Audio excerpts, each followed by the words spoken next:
Bonjour à tous, nous allons donc poursuivre ce thème 4 qui portait sur le système immunitaire et nous allons aborder le chapitre 3 où nous allons nous intéresser à l'immunité adaptative.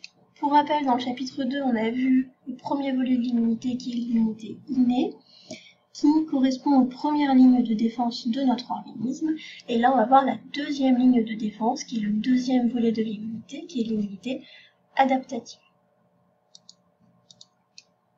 Alors, on avait conclu avec ce schéma dans le chapitre précédent, où on avait dit qu'il arrivait parfois qu'il y ait l'intrusion d'un agent étranger. Pourquoi? Parce qu'il y avait une lésion, c'est-à-dire une brèche, dans la barrière cutano-muqueuse, c'est-à-dire la muraille qui protège notre organisme.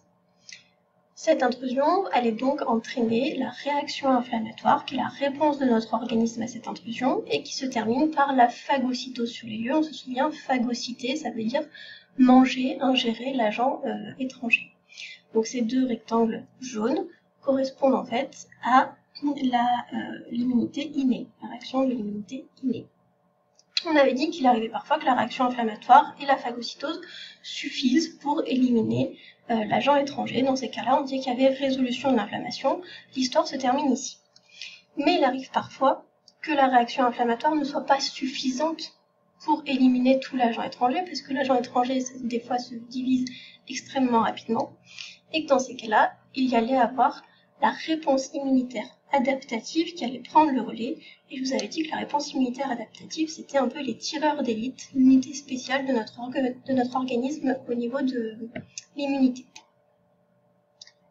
Donc en fait, on va dire que l'immunité adaptative, c'est le prolongement de l'immunité innée parce que c'est elle qui va prendre le relais si l'immunité innée échoue.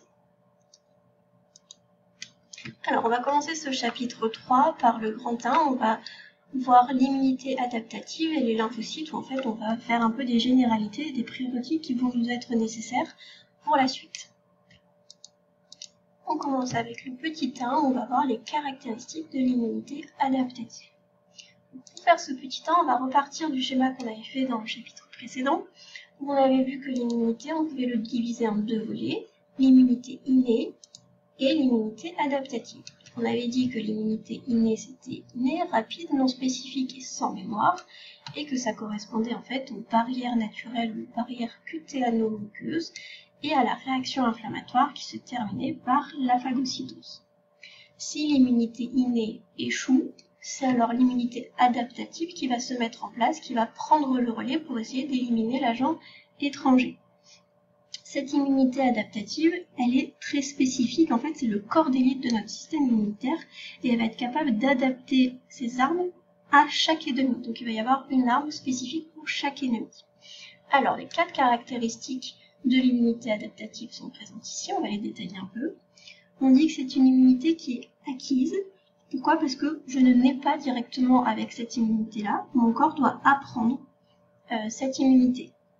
C'est-à-dire que pour pouvoir apprendre à me défendre contre ce micro-organisme, il faut déjà que j'ai rencontré le micro-organisme. Je ne suis pas capable de développer les armes si je n'ai pas rencontré l'ennemi. Donc c'est une immunité qui s'apprend au cours de la vie. C'est pour ça qu'on dit qu'elle est acquise. Ensuite, il y a un temps de latence, c'est-à-dire que cette immunité adaptative, elle est un peu longue à se mettre en place. Il faut un certain temps pour qu'elle puisse se mettre en place. Donc elle sera beaucoup plus lente que l'immunité innée qui elle est quasiment instantanée. L'immunité adaptative, elle lui faut un petit temps de latence et on se rend compte que ce temps diminue à chaque nouvelle rencontre avec le même ennemi. Donc quand je rencontre le même micro-organisme, ce temps de latence va diminuer si je le rencontre 2 fois, 3 fois, 4 fois, 5 fois. C'est une immunité qui est spécifique.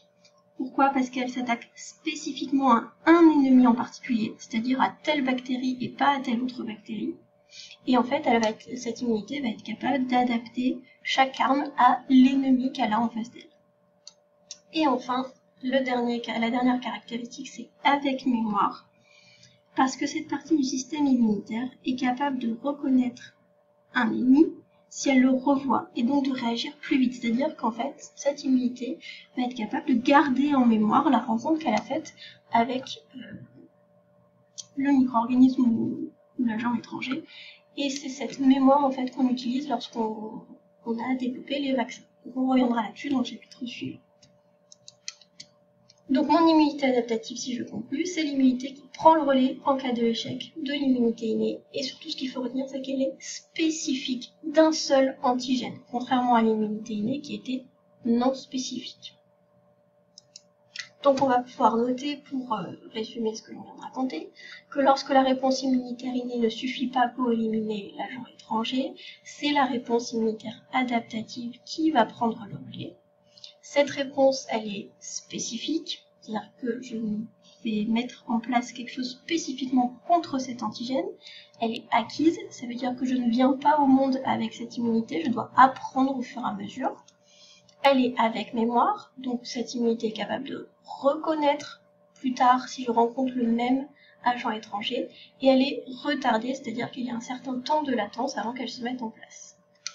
Pour que la réponse immunitaire adaptative se mette en place, on va rajouter qu'il faut qu'il y ait eu l'interaction entre l'antigène et les cellules de l'immunité adaptative. C'est-à-dire que tant qu'il n'y a pas eu rencontre entre l'antigène et les cellules de l'immunité adaptative, la réponse immunitaire adaptative ne se fera pas.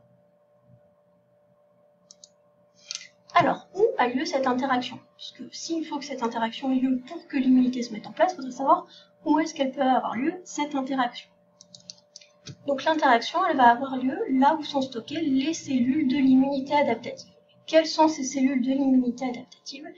Eh bien, c'est les fameux lymphocytes que l'on n'a pas encore évoqués. Donc les lymphocytes, c'est les cellules de l'immunité adaptative. Où sont stockés ces lymphocytes? Donc pour ça, on va regarder ce petit document-là. Donc dans ce document-là, vous avez à chaque fois un organe qui vous est donné avec en dessous un chiffre qui correspond au nombre de lymphocytes qu'il y a dans cet organe. Et au milieu, vous avez le tissu qui est le sang avec également son nombre de lymphocytes. Donc on pourrait croire qu'en fait les lymphocytes sont tous dans le sang, parce que vous savez quand on fait une prise de sang, on peut regarder les leucocytes, les lymphocytes, etc.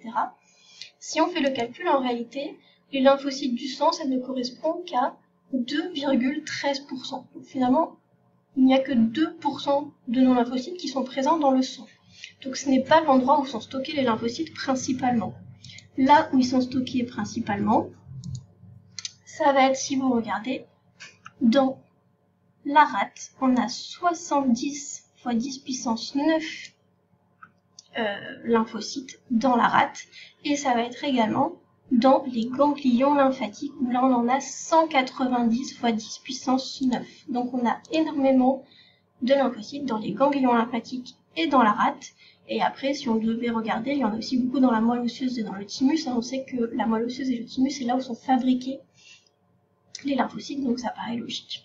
Donc les principaux organes où sont stockées les cellules de l'immunité, c'est en réalité les ganglions lymphatiques et la rate. Donc, à partir de ce document, on peut conclure que les lymphocytes se trouvent majoritairement dans la rate et dans les ganglions lymphatiques. Donc, où est-ce que va avoir lieu l'interaction entre les cellules de l'immunité et l'antigène pour pouvoir déclencher l'immunité adaptative? C'est dans la rate et dans les ganglions lymphatiques. Donc, c'est ce que l'on va noter. L'interaction nécessaire à la reconnaissance entre les lymphocytes et l'antigène se déroule dans les organes lymphoïdes secondaires, puisque la rate et les ganglions lymphatiques, c'est les organes lymphoïdes secondaires. Ils constituent donc un lieu de rencontre privilégié entre l'antigène et les cellules qui participent à la réaction immunitaire adaptative. Donc quand je mets RI en majuscule, c'est réaction immunitaire en abrégé. Alors pour terminer ce petit 1, on va s'intéresser à nouveau à ce schéma qu'on va compléter un petit peu parce qu'en réalité, l'immunité adaptative, on peut la sous-diviser encore en deux groupes. Tout d'abord, l'immunité qu'on appelle adaptative cellulaire et l'immunité adaptative humorale. Donc l'immunité adaptative, c'est l'immunité adaptative cellulaire plus l'immunité adaptative humorale, qui ont deux manières de fonctionner et deux buts différents et que l'on va étudier dans ce chapitre.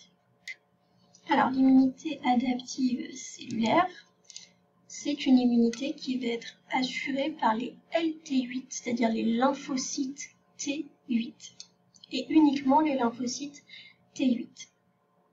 Et ces lymphocytes, quel va être leur but? Leur but et la finalité de l'immunité adaptative cellulaire, c'est de détruire les cellules.